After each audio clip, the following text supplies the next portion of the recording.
സുഹൃത്തുക്കളെ, ദിവസവും ഭക്ഷണം കഴിക്കുന്ന സമയത്ത് തൈര്, മീൻ തുടങ്ങിയവ ചിലർ സ്ഥിരമായിട്ട് ഉപയോഗിക്കാറുണ്ട്. ദിവസവും ഉപയോഗിക്കാൻ പറ്റാത്ത വസ്തുക്കളാണ് ഈ തൈരും അതേപോലെ മീനും എന്ന് ആയുർവേദം പ്രത്യേകം പറയുന്നുണ്ട്. നമ്മൾക്കുണ്ടാകുന്ന മിക്ക രോഗങ്ങളും ഇതേപോലെ നമ്മുടെ അറിവില്ലായ്മ മൂലമാണ് ഉണ്ടാകുന്നത്. തൈരിനെ സംബന്ധിച്ച് നമ്മൾ ഓരോരുത്തരും അറിഞ്ഞിരിക്കേണ്ട 10 കാര്യങ്ങളാണ് ഈ വീഡിയോയിൽ പറഞ്ഞിരിക്കുന്നത്. ഒന്നാമത്തെ കാര്യം, തൈര് ഒരു കാരണവശാലും ദിവസവും ഉപയോഗിക്കരുത്. ദിവസവും ഉപയോഗിക്കാൻ പറ്റാത്ത ഭക്ഷണങ്ങളുടെ കൂട്ടത്തിലാണ് ആയുർവേദം തൈരിനെ ഉൾപ്പെടുത്തിയിരിക്കുന്നത്. ഉഴുന്ന്, ഗോമാംസം, മത്സ്യം, തുവരപ്പരിപ്പ് ഇവയും നമ്മൾ ദിവസവും ഉപയോഗിക്കാൻ പാടില്ലാത്ത സാധനങ്ങളാണ്. ഇതിൻ്റെ കാരണം ഇവ ദിവസവും നമ്മൾ ഉപയോഗിച്ചു കഴിഞ്ഞാൽ തീർച്ചയായിട്ടും നമ്മൾ രോഗികൾ ആകും എന്നുള്ളതാണ്. രണ്ടാമത്തെ കാര്യം, രാത്രിയിൽ ഒരു കാരണവശാലും തൈര് ഉപയോഗിക്കരുത്. ഇത് വളരെ പ്രധാനപ്പെട്ട ഒരു കാര്യമാണ്. രാത്രി ഒരു കാരണവശാലും തൈര് ഉപയോഗിക്കരുത്, അത് നിങ്ങളെ രോഗികളാക്കും. ഇതുപോലെ തന്നെ വളരെ പ്രധാനപ്പെട്ട ഒരു കാര്യം സിദ്ധവൈദ്യം പറയുന്നുണ്ട്, രാത്രി ഒരു കാരണവശാലും ഇലക്കറികൾ കഴിക്കരുത് എന്ന്. അതേപോലെ തന്നെ അതിരാവിലെ ഇളനീർ കുടിക്കരുത് എന്നും സിദ്ധവൈദ്യം പറയാറുണ്ട്. നിലക്കടല ഒറ്റയ്ക്ക് കഴിക്കരുത് എന്നും പറയാറുണ്ട്. ഇതിനെല്ലാം വ്യക്തമായിട്ടുള്ള കാരണങ്ങളുണ്ട്. 3, പകൽ ഉപയോഗിക്കുകയാണെങ്കിൽ തന്നെ ഒരു കാരണവശാലും തൈര് ഒറ്റയ്ക്ക് ഉപയോഗിക്കരുത്. അതിൻ്റെ കൂടെ നെയ്യ്, ശർക്കര, ചെറുപയർ ചാറ്, തേന്, നെല്ലിക്ക നീര് ഇവ ചേർക്കാതെ ഒരിക്കലും ഉപയോഗിക്കരുത് എന്നാണ് പറയുന്നത്. തൈര് ദിവസവും ഉപയോഗിക്കാൻ പാടില്ല. എപ്പോഴെങ്കിലും നമ്മൾ ഉപയോഗിക്കുകയാണെങ്കിൽ അതിൽ നെയ്യ്, ശർക്കര, ചെറുപയർ, തേന്, നെല്ലിക്കാനീര് ഇവ ചേർക്കാതെ ഒരിക്കലും ഉപയോഗിക്കരുത് എന്നാണ് പറയുന്നത്. അതായത് തൈര് ഒരു കാരണവശാലും ഒറ്റയ്ക്ക് ഉപയോഗിക്കരുത്. നിങ്ങൾ ഏതെങ്കിലും കാരണങ്ങൾ കൊണ്ട് രോഗികൾ ആണെങ്കിൽ പാലും പാലുൽപ്പന്നങ്ങളും തൈരും അതേപോലെ തന്നെ മത്സ്യമാംസങ്ങളും എപ്പോഴും ഉപേക്ഷിക്കുന്നത് ഏറ്റവും നല്ലതാണ്. ഏറ്റവും കൂടുതൽ വിരുദ്ധാഹാരങ്ങൾ ഉണ്ടാകുന്നത് പാലും പാലുൽപ്പന്നങ്ങൾക്കും ആണ്. പാലും പാലുൽപ്പന്നങ്ങളോടും കൂടി മത്സ്യം, മാംസം തുടങ്ങിയവ ഉപയോഗിച്ച് കഴിഞ്ഞ് കഴിഞ്ഞാൽ തീർച്ചയായിട്ടും നമ്മൾ രോഗികൾ ആകും എന്ന് ആയുർവേദം തറപ്പിച്ച് പറയുന്നു. നാലാമതായിട്ട് പറയുന്നത്, ഇതിനെ ചൂടുള്ള ഒന്നിനോടും ചേർത്ത് ഉപയോഗിക്കരുത് എന്നാണ്. അതായത് ചൂടുള്ള ഭക്ഷണത്തോട് ഒരുമിച്ചിട്ടോ അല്ലെങ്കിൽ ചൂടുള്ള മറ്റെന്തെങ്കിലും ചേർത്തിട്ടോ നമ്മൾ ഒരു കാരണവശാലും തൈര് ഉപയോഗിക്കരുത്. 5, തൈര് ഒരിക്കലും ചൂടാക്കി ഉപയോഗിക്കരുത്. തൈര് ചൂടാക്കി ഉപയോഗിച്ച് കഴിഞ്ഞ് കഴിഞ്ഞാൽ അത് പിത്തത്തെയും രക്തത്തെയും ദുഷിപ്പിക്കും. അതുമൂലം നമ്മൾക്ക് ഒരുപാട് രോഗങ്ങൾ ഉണ്ടാകുകയും ചെയ്യും. രക്തദൂഷ്യങ്ങൾ കൊണ്ടാണ് മിക്കവാറും ചർമ്മരോഗങ്ങൾ ഉണ്ടാകുന്നത്.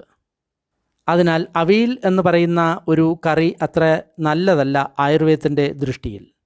ജീവിതത്തിൽ പാലും പാലുൽപ്പന്നങ്ങളും അതേപോലെ തന്നെ തൈരും മത്സ്യം, മാംസം, മുട്ട എന്നിവയും നമ്മൾ പൂർണ്ണമായിട്ടും ഒഴിവാക്കുന്നത് നമ്മുടെ ആരോഗ്യ ജീവിതത്തിന് വളരെ നല്ലതാണ്. 6, തൈര് നെയ്യ് കൂട്ടി കഴിച്ചു കഴിഞ്ഞ് കഴിഞ്ഞാൽ കഫം കൂടും, വാതം ശമിക്കും. നിങ്ങൾ ഏതെങ്കിലും കഫരോഗങ്ങൾ കൊണ്ട് ബുദ്ധിമുട്ടുന്ന ഒരു വ്യക്തിയാണ് എങ്കിൽ, നിങ്ങൾ കൂടുതൽ തടിച്ചിട്ടുള്ള ഒരു വ്യക്തിയാണ് എങ്കിൽ, നിങ്ങൾ ഒരു കഫപ്രകൃതിക്കാരനാണ് എങ്കിൽ ഇതുമൂലം നിങ്ങൾക്ക് ഒരുപാട് രോഗങ്ങൾ ഉണ്ടാകാനുള്ള സാധ്യതയുണ്ട്. 7, തൈര് ശർക്കര ചേർത്ത് കൊടുത്തു കഴിഞ്ഞ് കഴിഞ്ഞാൽ തണ്ണീർദാഹവും ചുട്ടുനീറ്റലും ശമിക്കും. ആരുടെയെങ്കിലും ശരീരത്തിൽ കൂടുതൽ ചുട്ടുനീറ്റൽ ഉണ്ടെങ്കിൽ ഇതേപോലെ തൈര് ശർക്കര ചേർത്ത് കൊടുക്കാവുന്നതാണ്. അതേപോലെ തന്നെ കൂടുതലായിട്ടുള്ള വെള്ളത്തിന് ദാഹവും ഉണ്ടെങ്കിലും നമ്മൾക്ക് ഇതേപോലെ തന്നെ ചെയ്യാവുന്നതാണ്. ഈ പറഞ്ഞതിനേക്കാളും ഏറ്റവും കൂടുതൽ നല്ലത് ചിറ്റമൃതിൻ്റെ പ്രയോഗമാണ്. അത് നമ്മുടെ ശരീരത്തെ തണുപ്പിക്കും. അതുകൂടാതെ ചുട്ടുനീറ്റലിനെയും ഇല്ലാതാക്കും. 8, തൈരും മോരും തണുപ്പാണോ ചൂടാണോ? എല്ലാവരും വിചാരിക്കുന്നത് ഇത് രണ്ടും തണുപ്പാണ് എന്നാണ്. എന്നാൽ ആയുർവേദം പറയുന്നത് ഇത് രണ്ടും ഉഷ്ണഗുണം ഉള്ളതാണ് എന്നാണ്. അത് കാരണം ഒരിക്കലും നമ്മൾ വേനൽക്കാലത്ത് അല്ലെങ്കിൽ ചൂടുള്ള സമയത്ത് തൈരും മോരും ഉപയോഗിക്കരുത്. പക്ഷേ ഇന്ന് സാധാരണയായിട്ട് ആൾക്കാർ ചെയ്യുന്നത് ചൂടുള്ള സമയത്ത് തൈര് ഉപയോഗിക്കും, അതേപോലെ തന്നെ ചൂടുള്ള സമയത്തായിരിക്കും മോര് ഉപയോഗിക്കുക. അവർ വിചാരിക്കുന്നത് ഈ മോര് കൊണ്ട് നമ്മുടെ ചൂട് ശമിക്കും എന്നുള്ളതാണ്. എന്നാൽ മോര് ഉപയോഗിക്കേണ്ട സമയം തണുപ്പ് കാലമാണ് എന്നാണ് ഏറ്റവും പ്രധാനപ്പെട്ട ഒരു കാര്യം. ഗ്രീഷ്മ ഋതുവിൽ ഒരിക്കലും ഉപയോഗിക്കാൻ പാടില്ലാത്ത ഒരു സാധനമാണ് മോരും തൈരും എന്നുള്ള കാര്യം നമ്മൾ പ്രത്യേകം അറിയണം. കാരണം രണ്ടിൻ്റെയും ഗുണം ഉഷ്ണമാണ്. അതുകൊണ്ടാണ് ഇവ ഉപയോഗിക്കുന്ന സമയത്ത് ചിലർക്ക് ശരീരത്തിൽ ചൂട് കൂടുന്നതും അതേപോലെ തന്നെയുള്ള ഒരുപാട് പ്രശ്നങ്ങൾ ഉണ്ടാകുന്നതും. 9. തൈര് നെല്ലിക്ക ചേർത്ത് ഉപയോഗിച്ച് കഴിഞ്ഞ് കഴിഞ്ഞാൽ ദോഷങ്ങളെ ശമിപ്പിക്കും.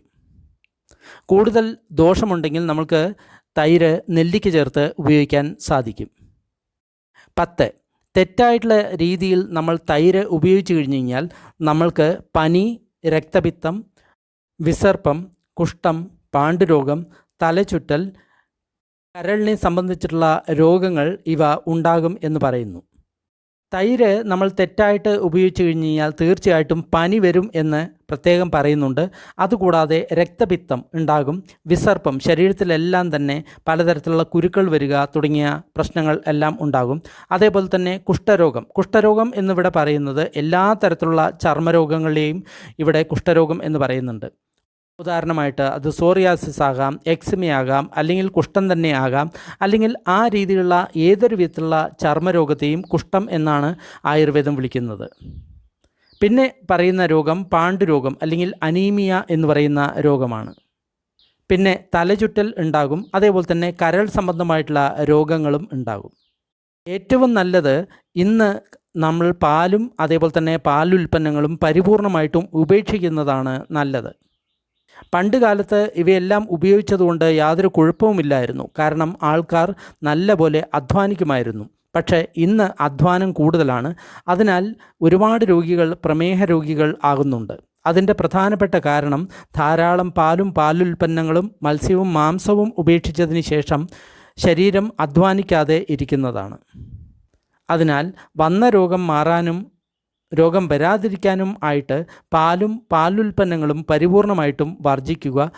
അതുകൂടാതെ മത്സ്യം, മാംസം, മുട്ട, പാലുൽപ്പന്നങ്ങൾ ഇവ പരിപൂർണമായിട്ടും ഉപേക്ഷിക്കുക.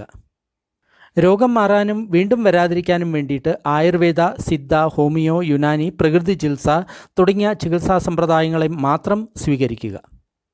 വീഡിയോ ഇഷ്ടമായാൽ ബാക്കിയുള്ളവരുമായിട്ട് തീർച്ചയായിട്ടും വീഡിയോ ഷെയർ ചെയ്യുക. നന്ദി, നമസ്കാരം.